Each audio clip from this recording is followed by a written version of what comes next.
पत्रिका को बहुत धन्यवाद देती हूँ। इन पंक्तियों के माध्यम से विकास के इतिहास का है सशक्त आधार, विकास के इतिहास का है सशक्त आधार, जनचेतना के पुंज का पत्रिका है आधार। नारी शक्ति अर्थात आधी आबादी, नारी शक्ति सम्मान का रखा हमेशा ध्यान। पत्रिका परिवार का हार्दिक हार्दिक आभार। पत्रिका आज के इस कार्यक्रम का भी हार्दिक हार्दिक आभार। मैं पत्रिका की उस सागर की उस यात्रा की चश्मदीद हूँ जब पत्रिका ने यहाँ बुंदेलखंड के इसमें कदम रखा और क्रमशः जब शुरुआत हुई तभी से पत्रिका ने लोगों को जोड़ना शुरू किया और मैं हर पल हर समय उनके कार्यक्रम की में उपस्थित रही। ये मेरा सौभाग्य मैं मानती हूँ कि एक ऐसे जनचेतना की पत्रकारिता जहाँ हो रही है उन्होंने मुझे चुना। आज अंतर्राष्ट्रीय महिला दिवस पे मैं अपनी एक राष्ट्रप्रसिद्ध कविता के माध्यम से अपनी बहन को बोलना चाहूंगी। समाज की प्रगति का राज है नारी, समाज की प्रगति का राज है नारी, प्रगतिशील समाज का ताज है नारी, शक्ति बुद्धि अर्थ का अवतार है नारी, गुरु गोविंद दोनों की आधार है नारी, ढाई मां पन्ना से गौरव मान है नारी, ढाई मां पन्ना से गौरव मान है नारी,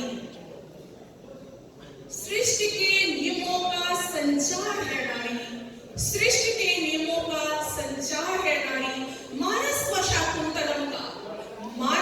शाकुंतलम का बीजाधान है नारी, ध्रुव नरेंद्र शिवा का निर्माण है नारी, ध्रुव नरेंद्र शिवा का निर्माण है नारी, सफलता के बुलंदियों के राह की संघर्ष में विश्वास में पदचाप है नारी, पदचाप है नारी। धन्यवाद।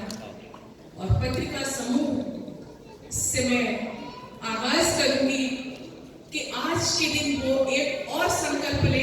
हालांकि मेरे इस संकल्प में वो सहभागिता उनकी निरंतर है, जो एक अभियान निरंतर 6 वर्षों से सतत प्रारंभ है और जिसके लिए अभी लोकसभा में प्रश्नकाल में माननीय सांसद महोदया ने भी वचन दिया है कि मैं प्रश्न उठा रही हूँ इस विषय पर। माँ बहन बेटी की गालियां समाज से बंद होना चाहिए और इसकी ये अपील है कि इसके लिए 17 सितंबर जो हम लोग नो एब्यूज डे मनाते आ रहे हैं उसको राष्ट्रीय स्तर पर मान्यता प्राप्त हो। दूसरा विषय, सभी सार्वजनिक स्थलों पर, सरकारी गैर सरकारी संस्थाओं पर, संस्थानों पर, परिवहन के संसाधनों पर, सभी जगह पे माँ बहन बेटी की गालियां देना अपराध है और उस पे यह भी निश्चित हो कि इस अपराध के लिए क्या दंड व जुर्माना है स्पष्ट लिखित हो। इसी के साथ कानून में भी ऐसा परिवर्तन आए कि ये कैसे नो एब्यूज जैसे नो स्मोकिंग सिंबल लगे होते हैं कि धूम्रपान निषेध है, उसी प्रकार से नो एब्यूज सिंबल भी सभी जगह पे लगाए जाएं। जैसा आप देख रहे हैं मेरे इसमें लगा हुआ है। चूंकि ये अभियान है तो जब भी हम तैयार होते हैं सुबह से तो ये अभियान मेरे सीने से लगा हुआ है और हर जगह ये बढ़ता जाता है। इसके लिए 17 राज्यों में प्रयास हो चुका है।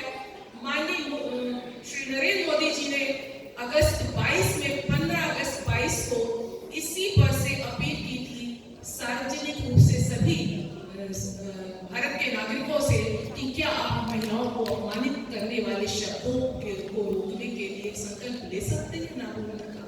और इससे संबंधित जितने भी रिपोर्ट्स है, प्रयास है, वो सामाजिक न्याय मंत्री उनको भी दिया जा चुका, महिला बाल विकास मंत्री, इन्हीं सब परिवर्तन के लिए श्रीमती स्मृति ईरानी जी को भी, वन नेशन वन इलेक्शन के प्रेसिडेंट सम्मानीय पूर्व राष्ट्रपति श्री रामनाथ कोविंद जी को, श्रीमान नरेंद्र मोदी जी को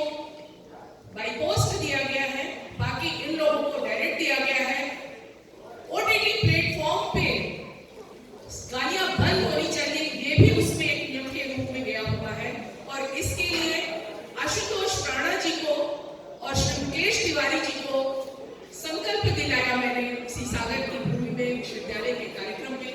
अनेकों संगोष्ठियां इस पर कर चुके हैं, विद्यालय से लेकर विश्वविद्यालय, स्कूल लेवल पे और सभी जगह इसको संकल्प दिलाते हैं। तो इसमें हम चाहते हैं कि सरकार की भी जन जागृति आंदोलन में भागीदारी हो और समाज से ये बुराई है, इसको मिटना ही चाहिए। अगर गालियां हटा दीजिए आप मां बहन बेटी की, तो झगड़े ही खत्म हो जाते हैं, अधिकांश परिवार के झगड़े खत्म हो जाते हैं। तो मुझे विश्वास है कि आज जब हम अंतर्राष्ट्रीय महिला दिवस को मना रहे हैं तो इस दिशा में सभी ये नेतृत्व, प्रधान नेतृत्व के शीर्ष पे रहने वाली ये नारियां इस सभागार में बैठी हैं और ऐसे ही यहाँ पुरुष वर्ग भी बैठे। शिव शक्तियां, हमारे यहाँ शिव शक्ति की कल्पना है। शिव और शक्ति जब तक साथ नहीं है तब तक कुछ नहीं हो सकता और यही अर्धनारीश्वर स्वरूप है। तो मैं सभी से अपील करना चाहती हूँ कि इस दिशा में जन जागृति की ओर आप भी आगे आए और विशेष रूप से आज के इस कार्यक्रम के आयोजक हमारे पत्रिका समूह से मैं निवेदन करूंगी कि आप जहां तक है वहां तक पत्रिका के माध्यम से इस महिला कल्याण, महिला कहा जाए कल्याण क्या, महिलाओं को जो बुरा लगता है, बलात्कार की खुलेआम धमकी है, क्या ये उचित है समाज के अंदर? कदापि नहीं।